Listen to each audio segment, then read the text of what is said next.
శుభకార్యాలకు పూజార్ల కోసం వెతుకుతున్నారా? ఇక నుండి అవసరం లేదు. పూజారీస్.com లో అతి తక్కువ ధరలకే పూజార్లను ముందే బుక్ చేసుకోండి. వెంటనే కాల్ చేయండి. నమస్తే. ప్రస్తుతం మనతో ఉన్నారు ప్రముఖ ఆధ్యాత్మికవేత్త, ప్రముఖ జ్యోతిష వాస్తు పండితులు మాడుగుల శివప్రసాద్ గురువు గారు ఉన్నారు. వారితో మాట్లాడదాం. నమస్కారం గురుగారు. ఆశీర్వచనం తల్లి. గురుగారు, ఈ 2024 సంవత్సరంలో అసలు తులారాశి వారికండి ఏ విధంగా ఉంటుందంటారు? శ్రీ మహాగణాధిపతయే నమః. ఐం మహాసరస్వత్యే నమః. శ్రీ లలితాంబికాదేవియే నమః. అమ్మ, 2024 సంవత్సరము అంతా కూడా తులారాశి వాళ్లకు ఎలా ఉంటుంది అని మీ ప్రశ్న. మనం మామూలుగా ఉగాది పండుగకు ఎవరెవరికి ఎలా ఉంది ఏమిటి అనేటువంటి విధానముగా చెప్పుకోవడము సర్వసాధారణం. అయితే జనవరి 1వ తారీఖు అని అనంగానే కొత్త సంవత్సరము, మరి సంవత్సరం ఇయర్ మారిపోతుంది కదా 2024 అనేటువంటి దాంట్లో ప్రాధాన్యతగా మీరు అడుగుతున్నారు. నేను చెబుతున్నాను, తులారాశి వాళ్లకు ఒక వెలుగు వెలిగేటువంటి అవకాశము ఉన్నది. తప్పకుండా వీళ్ళు ఇన్నాళ్ల నుంచి చేసుకున్నటువంటిది వేరు, ఇప్పుడు వెలిగేటువంటి వెలుగు వేరు అనేటువంటిది ఉంటుంది. అప్పుడే మనము తీసుకొచ్చి ఒక వజ్రానికి లైట్ వేస్తే ఆ వెలుగు ఎలా అయితే వస్తుందో అలాంటి వెలుగు వెలగబోతున్నారు అనేటువంటిది సత్యం. వీళ్ళు పట్టుకున్నటువంటి ప్రతి పని జయం. ఖచ్చితముగా యోగవంతమైనటువంటి పనులే చేస్తారు. ఉన్నతమైనటువంటి విలువలు కలిగినటువంటి పనులు చేస్తారు. అందరికీ ఉపయోగపడేటువంటి పనులు చేస్తారు. తప్పకుండా తద్వారా పేరు ప్రతిష్టలు సంపాదిస్తారు. సంపాదన పెరుగుతుంది. వీళ్లకు భూముల వలన బాగా కలిసొచ్చేటువంటి అవకాశం ఉన్నది. క్రయ విక్రయాలలో, భూముల క్రయ విక్రయాలలో మంచి లాభాలు పొందేటువంటి విధానముగా ఈ సంవత్సరం ఉంటున్నది. అనూహ్యముగా వీళ్ళ పేరు పైకి రావడం అనేది జరుగుతుంది. గతంలో ఎప్పుడో వీళ్ళు చేసినటువంటి కొన్ని పనులు తెలియక కాదు, తెలుసుంటారు కానీ మర్చిపోవడం వలన ఏముందిలే అనుకుని ఉంటారు.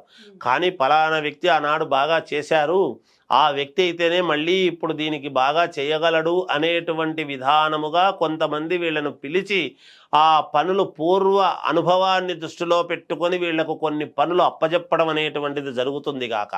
తద్వారా ఆ సంస్థలను పైకి తీసుకురావటం అయితే ఏమిటి, వీళ్ళు అలాగే ఉన్నతమైనటువంటి వైపు వీళ్ళు కూడా నడవడిక అనేటువంటిది ఉండడం ఏమిటి అనేటువంటిది రెండు రకాలుగా జరుగుతుంది గాక. వీళ్ళ యొక్క తెలివితేటలను అడ్డం పెట్టుకొని సంపాదించుకోవాలి అనేటువంటి విధానముగా సంపాదించుకుంటారు. ఒక మామూలుగా ప్రజానీకములో ఉండేటువంటి నడవడికను కాకుండా ఒక కొత్త ఒరవడిని పరిచయం చేసేటువంటి అవకాశముగా ఉంటుంది వీళ్లకు. మంచి తెలివితేటలు, మంచి సామర్థ్యము, సమతుల్యత పాటించటము, ఎక్కడా ఎవరికి ఎలాంటి ఇబ్బంది లేకుండా సమతుల్యత అనేటువంటిది పాటిస్తారు. మంచి మాటకారితనము, ఎటువంటి ఇబ్బందికరమైనటువంటి పరిస్థితులు ఉండినను చక్కదిద్దుకునేటువంటి భావనతో వీళ్ళను చూసేటప్పటికీ ఇద్దరు ఉద్దండులు బ్రహ్మాండముగా, ఇద్దరు ధనికులు ఇద్దరు కూడా పోట్లాడుతుంటే కూడా ఆ ఇద్దరిని సమన్వయము చేసి ఈ రెండింటినీ పెట్టుబడి పెట్టించి ఇంకొక ఉన్నతమైనటువంటి స్థితిని సృష్టించగలిగినటువంటి సామర్థ్యము వైపు వీళ్ళ నడవడిక ఉంటుంది గాక. చాలామంది వీళ్ళతో కలిసి వస్తారు. స్త్రీల వలన ధనం అనేటువంటిది వీళ్లకు తప్పకుండా వచ్చి తీరుతుంది. నేను గత సంవత్సరం నుంచి చెప్తున్నాను, స్త్రీల వలన వీళ్లకు కొంచెం ధనం కలిసి వస్తుంది అని. తప్పకుండా వచ్చి తీరుతుంది. అధికముగా ఖర్చులు అవుతూ ఉంటాయి. ఎంత అధికముగా ఖర్చులు అవుతాయో అంత పదింతలు రావటానికి కూడా వస్తూ ఉంటుంది గాక. తప్పకుండా వచ్చి తీరుతుంది. వీళ్ళ మాటలు విని 10 మంది వీళ్ళను అనుసరించేటువంటి విధానముగా ఉంటుంది. ఎవరు మామూలు వ్యక్తులు కాదు, చదువుకున్నటువంటి వాళ్ళు, పెద్ద పెద్ద నాలెడ్జ్ ఉండేటువంటి వాళ్ళు కూడా వీళ్ళను అనుసరించేటువంటి విధానముగా వీళ్ళ పోకడ ఉండబోతూ ఉన్నది ఈ సంవత్సరము. శుక్రుడి యొక్క బలము చాలా అధికముగా ఉంటున్నది. అలాగే గురువు యొక్క అనుకూలత కూడా బాగుంటుంది వీళ్లకు. ఏది అనుకున్నది అనుకున్నట్టు వీళ్ళు సాధించడానికి సర్వము సిద్ధముగా ఉన్నది అనేటువంటిది తెలియజేస్తున్నాను ఈ సంవత్సరము వీళ్లకు. కాబట్టి మామూలుగా విద్యార్థులకైతే చాలా అంటే చాలా బాగుంది. తర్వాత వ్యాపారం చేసుకునేటువంటి వాళ్ళ యొక్క దృక్పథము చిన్న మార్పు వలన, ఇన్నాళ్ళు చేసేటువంటి మామూలుగా వ్యాపారములోనే చిన్న మార్పు చేసుకుంటారు వాళ్ళ అవసరానికి తగ్గట్టు. ఆ మార్పు వలన ఆ వ్యాపారము మళ్ళీ ఉన్నట్టుండి పుంజుకోవడం అనేటువంటిది జరిగి లాభాలు పొందేటువంటి విధానముగా ఉంటుంది.